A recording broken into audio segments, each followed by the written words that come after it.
राज्य उत्पादन शुल्क भरारी पथकाची धडक कार्यवाही. हिंगणा पोलीस स्टेशनच्या हद्दीत लाखोचा मद्यसाठा जप्त. हिंगणा कानोलीबारा शिवारात राज्य उत्पादन शुल्क विभागाच्या भरारी पथकाने मिळालेल्या टीपवरून पांढऱ्या रंगाची अशोक लेलँड कंपनीचे संशयित 4 चाकी वाहन दिसून आले. त्या गाडीची झडती घेतली असताना लाखोचा मद्यसाठा जप्त केला. आरोपी नामक अमित विजयराव वादलमवार, वय 30 वर्ष, राहणार झाडगाव, तालुका जिल्हा वर्धा, व मयूर भीमरावजी बागडे, वय 32 वर्ष, जिल्हा सिंधीमेघे, जिल्हा वर्धा, भाजीपाला वाहून नेण्याच्या नावाखाली कॅरेटमध्ये लाखो रुपयांची विदेशी दारू नेत असताना गुप्त सूचनेवरून ही कार्यवाही करण्यात आली. गाडी क्रमांक MH50 AN 9103 ह्या गाडी क्रमांकावर माल जप्त केले.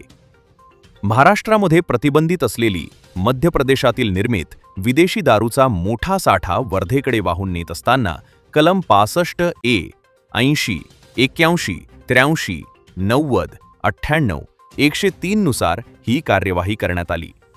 या कार्यवाही दरम्यान वाहन, जप्त दारू, दारू लपवण्यासाठी वापरण्यात आलेले भाजीपाल्याचे कॅरेट असा एकूण 19,78,920 चा मुद्देमाल जप्त करण्यात आला. सूरजकुमार रामोड, अधीक्षक, अतुल कोटलवार, उपअधीक्षक यांच्या मार्गदर्शनाखाली निरीक्षक जितेंद्र पवार, अजय खताड, अभिजित लिचडे, प्रकाश मानकर, मुकेश गायधनी, आदित्य पाटील, देवानंद तरोडे पुढील तपास करीत आहे.